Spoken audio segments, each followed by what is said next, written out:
Hello everyone, this is Schultz, and this is Medal of Honor Warfighter beta footage! Yay! And billions of people are probably doing the same thing. These are my early gameplays. I have tips and tricks, not just on this map, but in general. Honestly, it's a very nice customization. Not the world's biggest, but a decent amount. People say, oh, it's so great and so big. It's a serious amount. Not enough that many of them don't really do that many things. And my biggest thing is I'm going to have to say is that this game, this beta, isn't perfect. There are lag issues. There seems to be sometimes hit detection. But as a whole, it's a very good game. When it works, it's exceptional. When it goes ass backwards, it is not as bad as COD. That's all I'll say. But other than that, it's a very good thing. The beta is very good, very fun, exceptional. Each class has a point. You have 6 classes. You have a sniper, an assault, a demo man, a light machine gunner, a point man, and a quick spec ops man. Spec ops men are the fastest moving people you'll have in the game. They're there to get you into the fraction and hitting 1, 2, 3. Spec ops man, point man. He happens to be that slight in between. He's a little slower. He's a little more hard hitting. His power ups, and here, demo. I love placing demo charges. Really cool animation, and I kill myself because no one covers the man who's placing the demo charges. The problem with this, a lot of people are treating this like team deathmatch, which honestly is probably where half the problem is. There's also another thing, the problem with this, there are spawn issues. Now, I believe this will I'm hoping that this will be fixed once this game is officially released. I don't know, because the spawn problems are horrid. You could spawn and people can be cutting you down by cutting down another person, or you'll spawn right in front of an enemy. And this is not just, ooh, I spawned to my buddy crap. No, I'm talking about when it lets you spawn in the hotspot mode. I've been cut down immediately as I spawn. So the spawns really do need a revamping and a reworking. In concept, it's a great idea, buddy spawn. Downside is if you have buddy spawn, if he's anywhere near the enemy, it will automatically pop in an extra, whatchamacallit.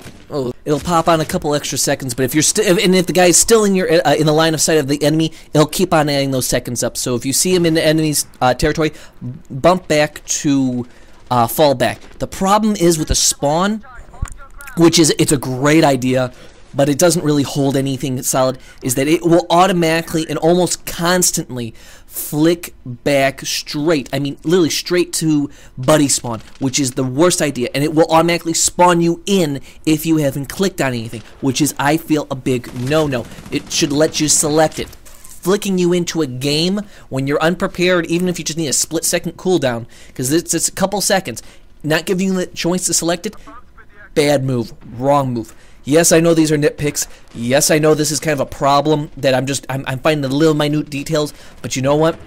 When we start playing this game for a long haul, and I really am enjoying this game, even when it does go bad, some of my favorite games are when I lose. And honestly, most people don't realize, like, why, you're losing? Because that's when the game, people are playing it right, and it gets fucking intense.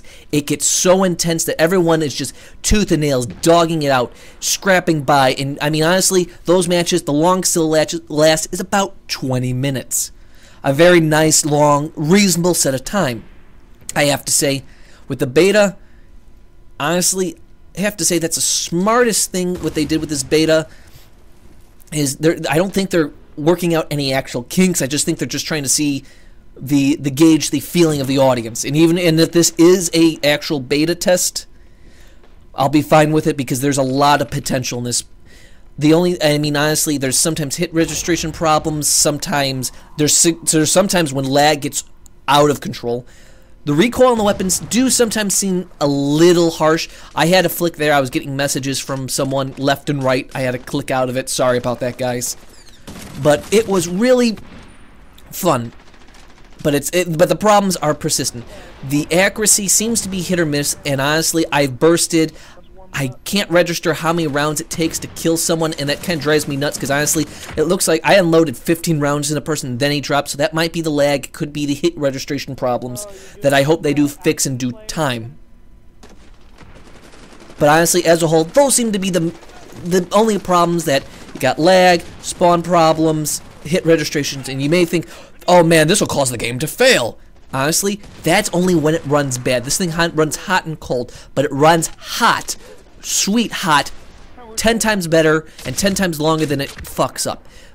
I honestly say, out of all the games I played, I'd have to say about 10%, 1 out of 10 games, maybe just a hair bit more, did I get a fucking bad game. And I'm not talking about like, ooh, I didn't beast. I'm not talking about beasting. Ooh, I'm talking about the game was running fine. I don't care about my kill-death ratio. But honestly, you will honestly, and also the biggest thing is, most of these people do not know how to use their kill streaks. These kill streaks are, honestly, there needs to be some toning down, because if you get hit by a grenade when you spawn, there should be some ability to negate the damage. And without that, fine, but honestly, it is so freaking sweet. And honestly, the kill streaks, they have about 4 kill streaks. Now, I'll go into depth on those later. 4 kill streaks per class. Or, sorry, 4 tiers of kill streaks. And of all these kill streaks, they have an offensive one and a defensive one. And that is the best thing ever. You can honestly pull in smoke to protect yourself. Call in a jammer or smoke. As you can see, my first kill streak. The last kill streak is very hard to get for me. I almost got it several times. I was usually just a couple points off. And I'm not talking about, ooh, 1 kill. I'm talking about 10 points off of this, because this works in a point system. Roughly, I would say every 3 kills or so gets you your kill streak. And honestly, or 4 kills or something like that. I don't even know really, but it doesn't, you don't even think about the kill streaks. And you know what? Having a kill streak in your pocket, don't blow your load early. Blowing it will fuck you over, and I'm not kidding you, over. When you're getting hit, you need something defensive. You get an overrun, pop a smoke. If you want to clear an area, drop a mortar round on top of their position. Call in a helicopter and you get into the gunner seat and you spray down the area and you have your whole team rappel out of the Black Hawk. I mean, it's some of the best gameplay looking actions ever. And you'll just, I mean, just literally, that alone. And honestly, this game is not a Call of Duty. This ain't going to be, I'm going to run into a room and get a 4-piece. You get a 4-piece, I'll applaud you. I got one, and that was one motherfucking hard one. And honestly, I used every trick in the trade trying to get it. See, even right there, I saw the guy had it. I didn't know how many people were there. Pop a round on top of there, clear the area out, make sure no one can get there. So the next time you get in there, it's clean and empty, and people freak out when things come flying around. And honestly, it's a sweet game. It works 90% of the time. When it works, it's as smooth as butter. But when it fucks up, it sucks monkey balls. Your reload animations do seem to be a hair bit too long. But this is, I mean, such nitpicks. The sniper class, honestly, snipers, you're not an actual sniper. You're a marksman in this game. You have a sniper rifle, but you're meant as a marksman. Be up in the close, giving close range tactical support, not long range bullshit crap. I don't care how much elite your skills are, you're not going to be doing that crap. Do not do that crap, because it will hurt your team. And truth be told, you'll be up in the action.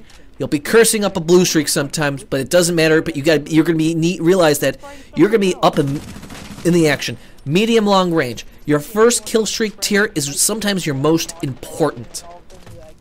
The first kill streak tier will help you out immensely. Each class's first kill streak matters a lot, because the demo man, grenade launcher, spec ops, jammer, light machine gunner, helicopter. I'm blanking on this, the couple other ones, but you know what? These are game changers for their class. They can help out each other. And when you work in together with multiple classes, you can do extra damage. Think about this. You have 2 guys, you got 3 guys together. One of them's light machine gunner and he calls in a helicopter. You can then pop smoke so your area is clear, and then you have the other guy drop a mortar round on top of the area or near the area to clear the whole area out. I mean that's how you got to think about it. And this game is more tactical than Call of Duty, way more tactical. And you know what? There's more tactical thinking in this because you're not running to engage. You gotta hold your spots. This game is more defensive gameplay. You see those people rushing? They literally are lucky as hell. A lot of people are spraying. And you know what? Don't be caught out in the open like I fucked up. Never get caught out in the open reloading. Engage, then disengage and reload. Your fast spec op class, he's the only guy who's meant to be blitzing around fast and hopping from spot to spot quickly. He can move like hell. Anyone else? You don't want to be. Your point is not to be doing that. Your choice is to follow your roles. Each one has a very important role. And you know what? This game, I have to say, gives my seal of approval for. So far, I'm looking at it maybe best multiplayer. And honestly, I have to play some other games, but it looks like a very good contender for best multiplayer. And I'm not licking its ass just for views and for Medal of Honor team and Danger Close to give me access. No, this is actually a very good game. And honestly, if these problems are fixed when this thing is released, I will be super happy because this damn thing looks sweet as hell. The art style is beautiful, the graphics are beautiful. It runs very smooth. And you know what? It has used the Frostbite engine, and you know what? Your mantling is pretty good. A few areas it drives me nuts where I feel like you should mantle over something, and you don't, but that's few and far between. And I did feel that they messed up on the ability to have destructible environments. That's my one little thing, another little thing, that honestly, these environments are not destructible. I really wish they took that advantage with the Frostbite engine to have some destructible environments. And it doesn't have to be everything, just maybe the trees and some brush, because you know what? The trees do get in the way. I've gotten killed by it, and I would love to see those things shredded down. I hope you enjoy this. Please tell me what you think. Please tell me if you're liking the beta. I will be giving you some tips, tricks, and tactics. I got some gameplay just even churning right now. I really want to get it to you. Hopefully you'll listen to my channel. Hopefully I'll be able to bring you Medal of Honor news and gameplay tactics and tips and excuse me, tricks and tactics. I hope you enjoy. Thank you, and good night.